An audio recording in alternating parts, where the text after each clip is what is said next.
Hello, everybody, and welcome to another episode of TaskHuman Talks. I'm your host and fellow wellness provider, Jamie Carroll. And today from Argentina, I have Juan Picco here, who is a fitness coach on our TaskHuman app. Welcome, Juan. Thank you so much for joining me today. Thanks for having me, Jamie. Yes. How are you? I am good. Thank you. And I love chatting with you because you just got such a fun personality. I'm so excited about this talk. I want to dive right into when you were younger. I know that you were an athlete most of your life. I think you had mentioned playing baseball, softball, and rugby when you were growing up. Is this how you got started in training and fitness training and professional training? Going through all those sports gave me the opportunity to meet a lot of trainers. Yeah. And to be honest, I met a lot of personalities, different coaches that helped me go through different times. And that gave me like how I wanted to be as a coach. Yeah. Okay. I knew that I wanted to be a coach since I was a little kid. And actually that helped me to focus my idea of how to coach people. Like what I like from all those different coaches I had through all my life. Yeah. I took the best out of them. So what kind of things did you like from those coaches? First of all, when you're a kid and you're going through sport and you're trying to become a pro on that sport, you tend to forget that you're still a kid and you have to play. Right. And they helped me stay on that track. Like I had to play, I have to enjoy myself. And I carried that into not just my personality, but my work nowadays. I want people actually have fun with what they're doing. Yeah. It's not a job. When they train, they're not doing a workout. Like the work part, you should enjoy it. Yes, absolutely. I love that. Remember to still have fun, even though you're working your muscles out. Exactly. Yeah, exactly. Yeah. What kind of things did you not like that you saw from other coaches? There are things that you cannot say to a kid. For example, putting so much pressure on them, or with my students from nowadays, the ones that are at the Olympics, the kids, I see them go through such pressure. They're 16, 17 years old, and they train like 6-7 hours a day, 2 with me and 5 more with the club or with the other coaches. And they go through so much pressure. They actually say, I don't care, you're tired, you have to work out anyway. And that's not how it works. Wow. I want to come back to this talk on pressure because this just made me think of a really good question, but we'll come back to it. I want to jump into, you are training Olympic athletes or training, is it kids who want to be Olympians? Tell us more about that. I have a student from Uruguay who's traveling to Miami, Florida to do basketball championship. Yeah. And I have one from the Argentinian national team from basketball as well. And they already became Olympic athletes. Yeah. That's one of those things is you have different process. So you have the setup before a competition, the actual competition time, and the part after of the competition is very important on an athlete as well. Because if you all have your energy put on one competition, once it's done, you don't have a place to go. Right. You don't want to do anything because you already compete, and that's what you wanted the last 4 years. But now you have to set yourself for the next 4 years that come ahead.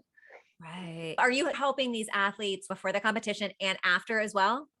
Yeah, and during, the during part, I'm more of a mental coach actually. Like I gave them, I listen to them, I help them with their, maybe if they have a fight with another girl, she doesn't pass me the ball because she wants to make all the points, and that's you can't have that. We all been there. Yeah, exactly. We've all been there. So what is that experience like for you training these Olympians, like out, because you train not only just Olympians, but also people who are wanting to get in shape, correct? And obviously you're on the TaskHuman app as well, but we're all Olympians in our own way, right? Well, yeah, that's the thing. When I set a program or something, I don't tend to change the way I teach things. Yeah. So if we have a strength conditioning part, it would be strength for everyone. I mean, my 100% won't be yours, won't be the one of my students, even if it's an athlete or a regular person. 100% is 100% of someone. And it doesn't care how much do you train. It's your 100%. And when I want them to go in an 80%, it applies to everyone as well. Okay. How is training an athlete, an Olympian, even for different than Actually, training when someone like me? I don't tend to actually change a lot of the Yeah. things, Yeah. but for example, in this particular example Mhm. with the basketball girls, Yeah. I tend to think of maybe some workout that will perform better of coordination or hand-eye Right. coordination. But through the program itself, the conditioning part, the strength, the mobility, I tend to use the same amount of time in each regular process. I love that. So I guess it's true to say that when people train with you, we are all training like an Olympian. Yeah, of course. Yeah, Yeah. I tend exactly the same way. Yeah. And how does it work afterwards? They've done the competition. What kind of things are you working with them after? Is it a Well, reset or, how does yeah. it? First Okay. of all, enjoy. Yeah. Enjoy. If you go in a competition without enjoying it, it's all bad. You're stressed out. You would be worn out after the competition, and you have Absolutely. to enjoy it. You've been working the last 4 years for this. Right. Just enjoy it, what you've done, Yeah. and you've earned it as Mm. well. You work hard for this. First, that's one of the things, and the other one is how to set again the goals. Yeah. Now you have to set again the goals. Okay, where are we going from now on? Okay, this Mm. was the last 4 years. This is a close up. It's a closure for this part of our lives. Then we have to move on. Yeah. And that's so true because it's true again for people that just hit a goal. If you have a goal of a push up and you get your push up and then you have to I want to do celebrate. next. Yeah, Yeah. exactly. Yeah, Relax, have fun. And now it's like, what's next? What's coming next with exactly. that? Exactly. Yeah. It Yeah. happens. I mean, I'm a coach on a CrossFit Hmm. box as well. And it happens every time if they want to get a bar muscle up or a ring muscle up or something like Hmm. that. Once they've done it, well, what's next? Maybe get two in a row, maybe get three in a row. How do you Yeah. help people with those new goals? I know a lot of people, they reach a goal and then they can feel like, all right. And maybe even your Olympic athletes, it's like, I don't know, I already did that. Like, now what? How do you help Well, them set those new first goals? of all, teaching them to remember the first time they set the first goal. Mm, Don't push yourself too hard. There's a yeah. process for everything. You say, okay, I already done this. I can do that in 2 weeks. It took you 2 years to do this. Why Yeah. it would take 2 weeks from now? It's a process. Enjoy that process as well, because if not, the 2 weeks arrive and then you're frustrated because you thought it would be in 2 weeks and it's going to take longer. Yeah. We're used to that high, that winning high or the accomplishment high. We want the next goal to be really fast after Yeah, that. exactly. Yeah, Yeah. exactly. I had a issue with one of my students that they have won an entire year. They won every single match, and Wow. when they went got to the finals in basketball. There was 3 matches, Okay. and we lost the first one. They forgot how it was to lose. Right. They have been Right. winning for 4 months, and they forgot what it feels to lose, and they Wow. couldn't get up after that loss Yeah. because they So much forgot. more. Yeah. Yeah. Exactly. Yeah. Yeah. Wow. That's fascinating. I want to And go that happens back. to everyone. Right. Exactly. Yeah. That is If so you true. always go to an interview and you always get the job, once you don't, you have to get up from that as well. Yeah. Yeah. I think it's really important what you said too is to enjoy it, even enjoy and celebrate the win that you just had and take time in that too before moving to the next goal, right? Because we Exactly. need to like let things settle a bit almost. And you earn it. You work hard for Yeah. that goal. Yeah. If you don't enjoy it, it never happened. There's no It's point. like Yeah. something else. Yeah. Yeah. I want to go back to this point of pressure too, because you had mentioned like athletes really being under a lot of pressure when it comes to their performance and fitness and coaches really hammering in Yeah. on them. I feel like a lot of times we as a society, as human beings, we put a lot of pressure on ourselves, even when we start a new fitness program. If we're just trying to lose weight or gain some strength, there's so much pressure. You got to do an hour every day. You got to do this. And we can mentally put pressure on ourselves. How do you help your clients? When I feel that pressure on them every Mm, day, and maybe pressure doesn't come from themselves. Maybe you have right. a job that is pressuring you, and you I have mean, to social media can pressure people, exactly, right? exactly, Looking at a yeah. movie and like idolizing a celebrity can Someone put who pressure. has exactly, yeah, Yeah. that's right. I've been thinking the last couple of years, you know that this like you said, social media and those celebrities say, you have to do this program, and this program in 3 months, you're going to be perfect. Yeah. And this is the diet that works for you. You know what, which one is the best diet that works? You know, which one is it? Which one? The one you can do. Yeah. The one you can follow. It doesn't have to be 2 months. It doesn't have to be 3 months. It has to be the one you can follow, that you can feel yourself confident and just start gaining habits, like good habits, just to eat well, train. It doesn't have to be 5 times a week. It doesn't have to be 2 times a week. It has to be the amount that you can do it. Yes. And that you can set yourself to do it. That is so true. Because I see so much pressure on people when they are starting a diet from people. And then it never lasts. They do it for even a day or two. And it's like, oh, I'm going to go to the store and just eat vegetables. And I'm doing all of this. And it's like, is that even sustainable for you, where you are at and your lifestyle with the life you want to have and cultivate? Well, maybe sometimes I've worked with a ton of nutritionists and they don't take that into consideration as well. Like your lifestyle. Like I have a nutritionist that said, okay, at 10 o'clock in the morning, you have to eat chicken and rice. I'm at work. I'm in an office. How can I eat chicken and rice at that hour? Yeah. And same thing comes for workouts too. Not everyone is going to be able to work out even for an hour at a time. Well, that happens a lot on fitness group. Yeah. Like they tend to look to the side and if, okay, this maybe, I mean, even at 30-year-old looking at a 50-year-old saying, oh, he's better than me. He's jumping higher than me. I want to do that. And they turn out having an injury. And even that's the social pressure that it's applied on everyone. Yeah, absolutely. I think as a coach, you have to be like looking out of everything. Yeah. When you have a person that's full of stress and a lot of pressure, I think after all these years, you have to gain some tools to recognize those things. And that's the difference between athletes and regular people. Athletes tend to hide those things, that the pressure they're under, they don't tend to tell you, or they just hide it. And regular people, when you're on one-on-one session, they tend to open themselves. Yeah, they'll tell you about it.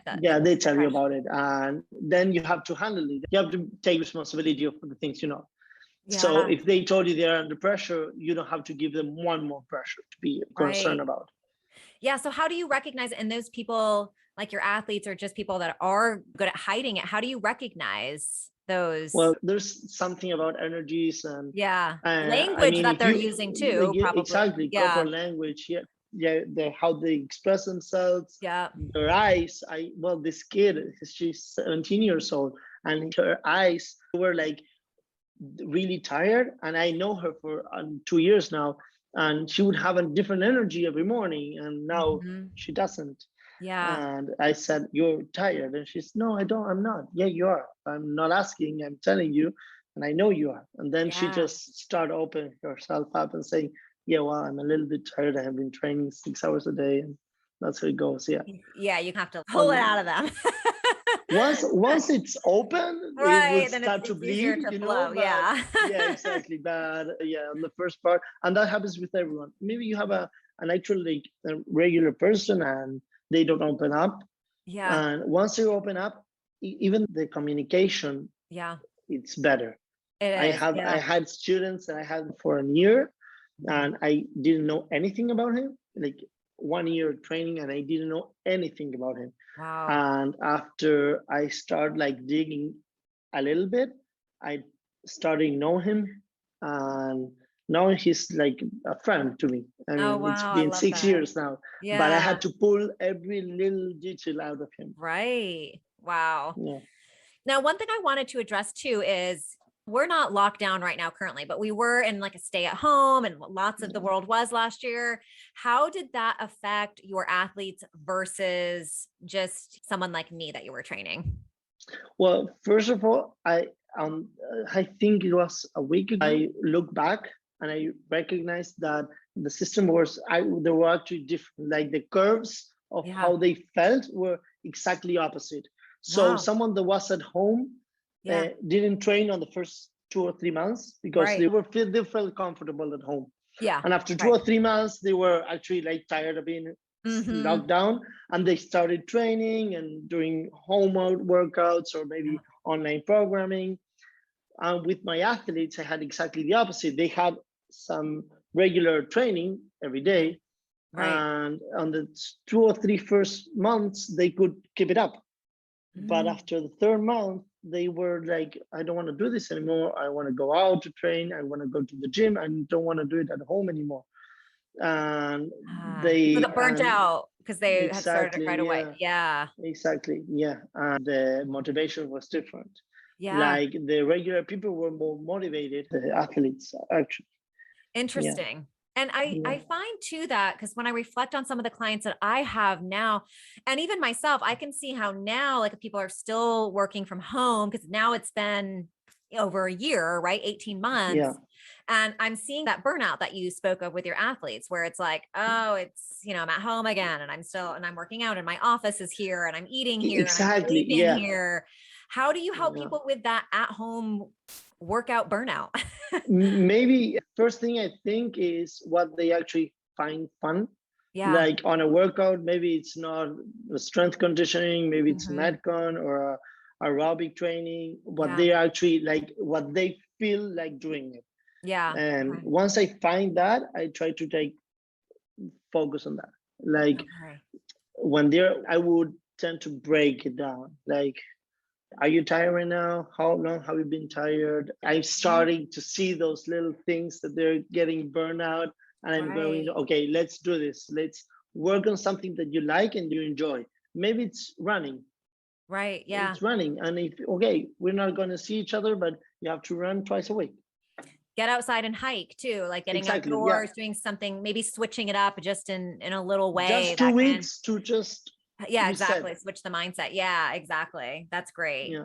Something that was coming to mind too, because you keep mentioning having fun and not forgetting that piece. I think anytime we have the language, I should be doing something, like I should do this, or even when it comes to diet or exercise, I should be strength training like this. I should be working out an hour. I should be eating this plant or whatever. You're setting yourself. Yeah. You're imposing yourself on that. Right. Instead of actually wanting to do it. Yeah. So no shitting on yourselves. No, of course not. You have to enjoy what you're doing. And you know what? Trust the process. Yes. You're going somewhere.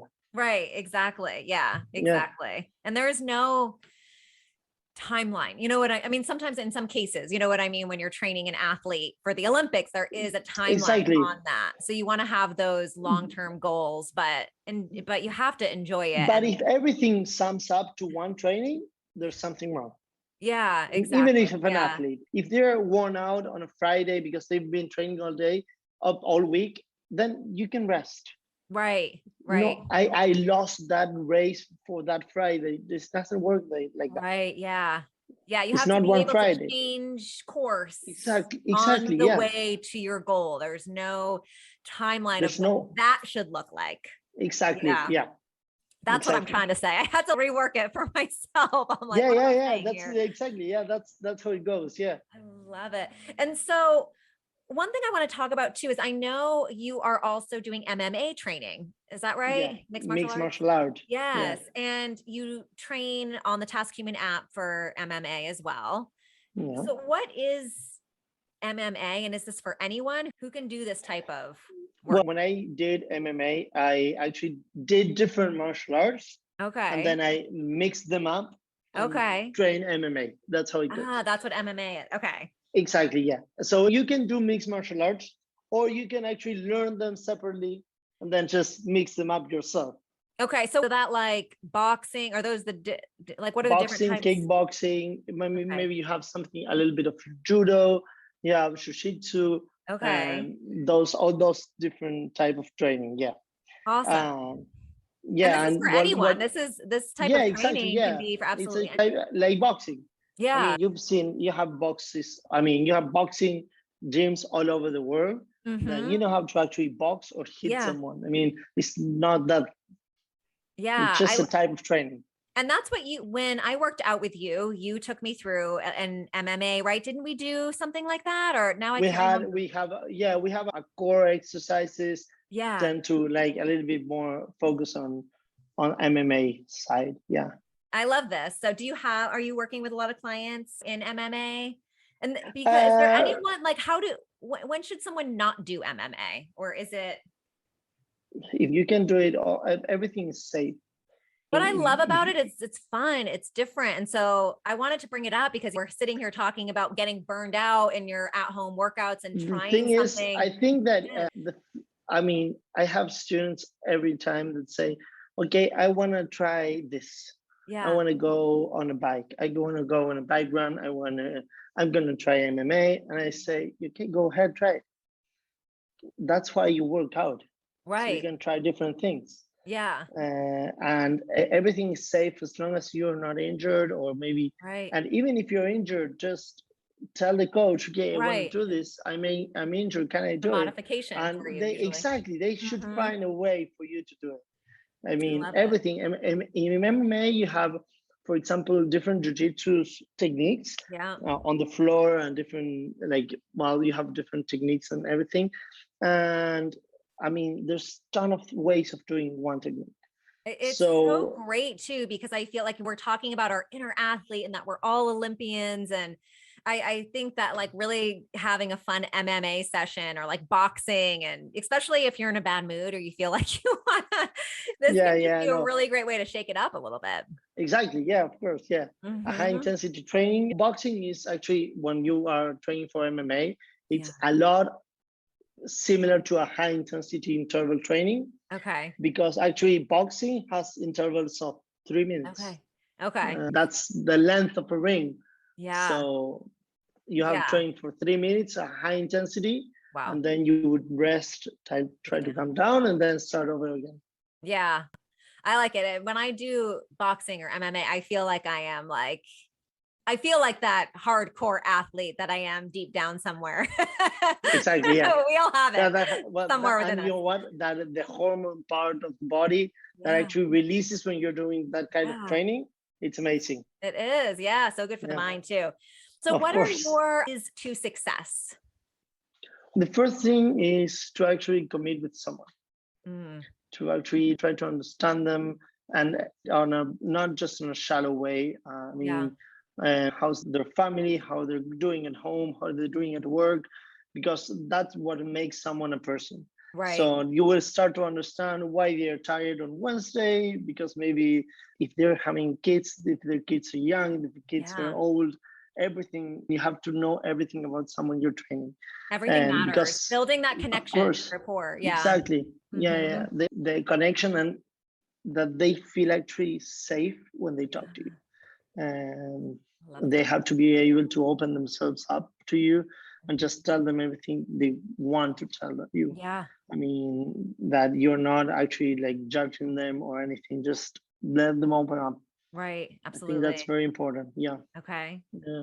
And once I found that, like I told you, enjoying it, that they actually want to come to the session, that they actually want to train. Like you said, it's not something that you should do. Something that you want to do and you're enjoying. Yeah. That's it's a 1 hour for yourself. What else? Any other keys for success? I've got 2 written down. Well, that and trust the process. Like you're going somewhere, the most difficult step is the first step. Once you've done it, just play along. Yeah. Like you will get there.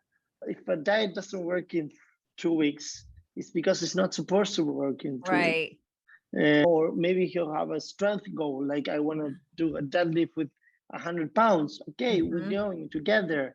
Just stay on the road and you're going to get there. Don't give up. And first of all, don't give up, and try to avoid all the distractions about giving up.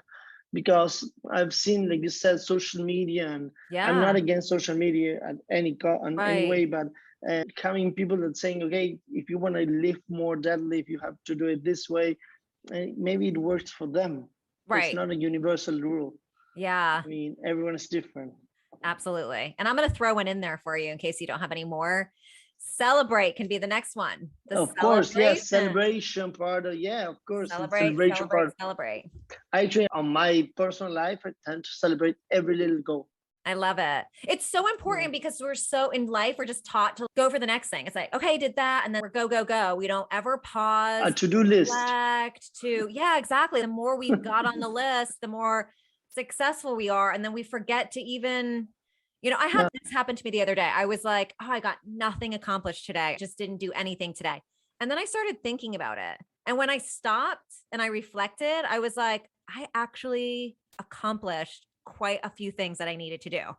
Maybe your accomplishment is not doing anything that day. Yeah, exactly. Maybe that's an accomplishment as well. And that is, yes, I actually assign that to my clients. I say, get up in the morning and I want you to take your cup of coffee or tea or water, whatever you have. And I want you to sit outside on your deck.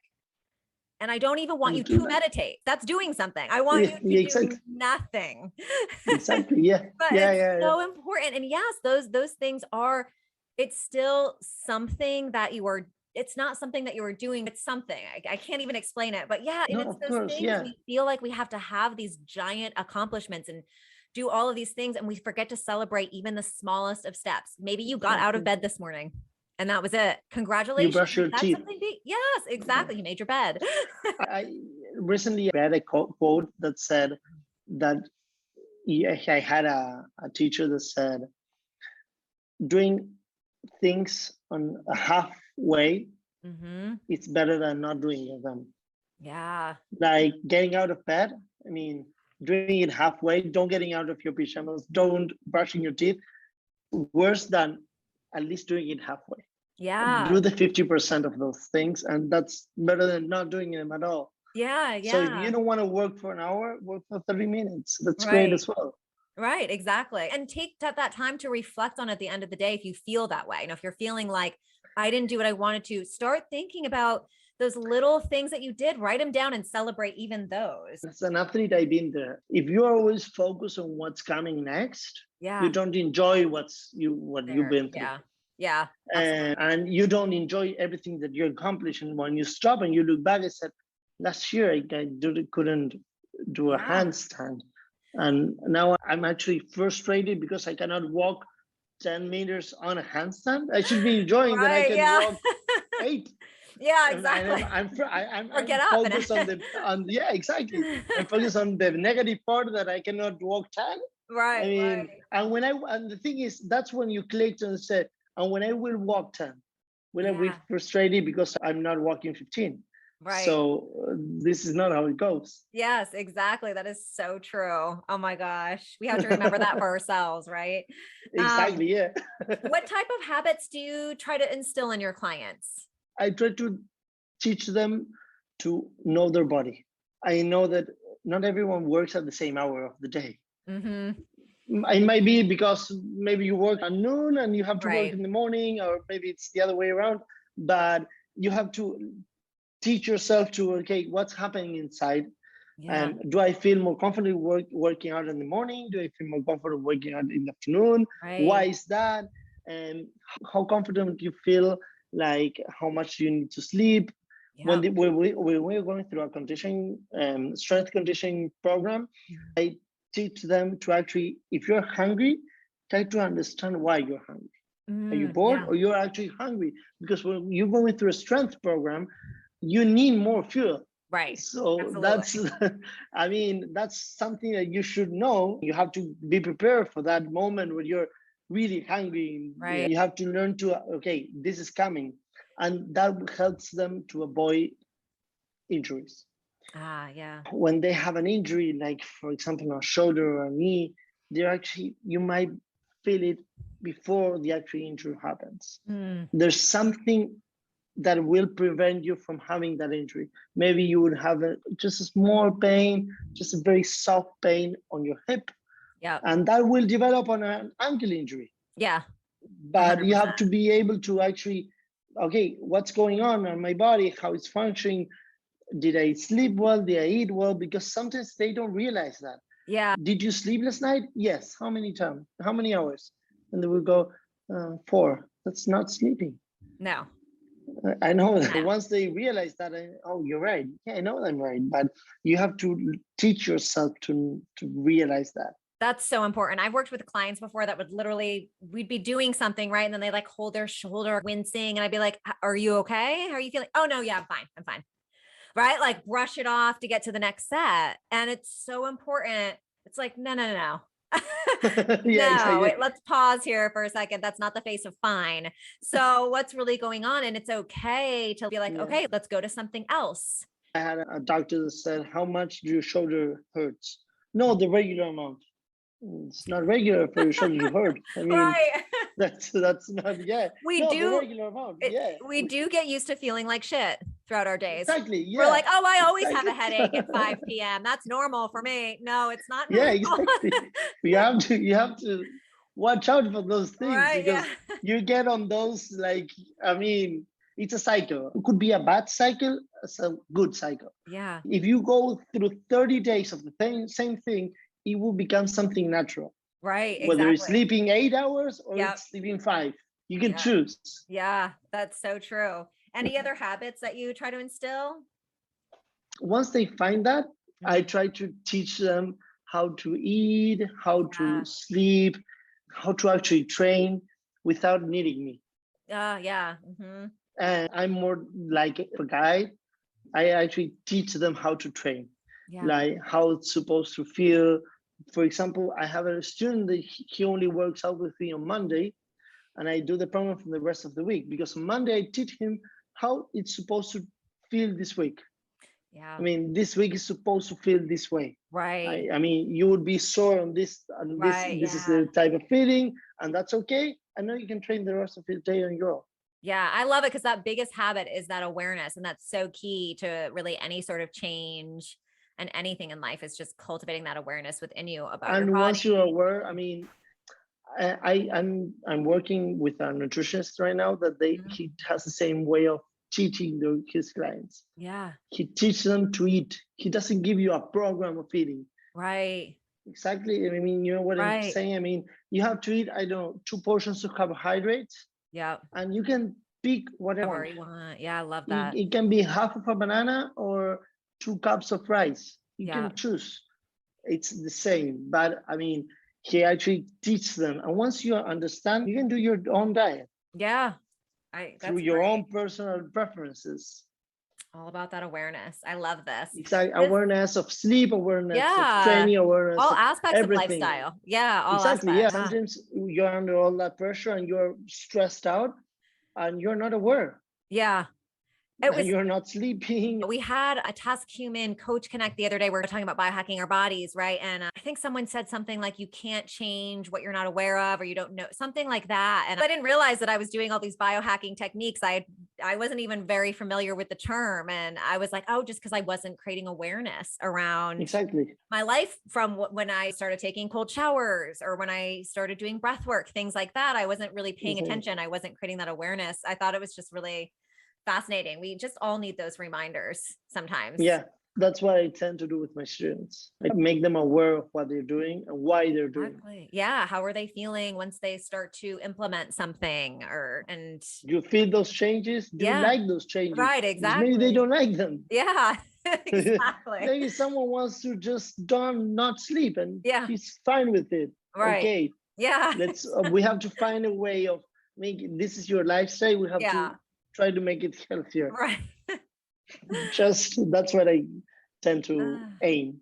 I love it. So, well, this has been so great. Let me just ask you this. What can people expect from working with you on the app? I know we have a lot of people out there using the app and a lot of companies, and we're coming up to the holidays. I know people are going to want to start their fitness routine. So what can Program, people yeah. expect if they call you up on the app? Well, commitment and personality. Like Oh, I'm really personal with everyone. yeah. And like I told you, I'm not about having one session and just forgetting about you. I would just, I mean, how you been? How you been after a session?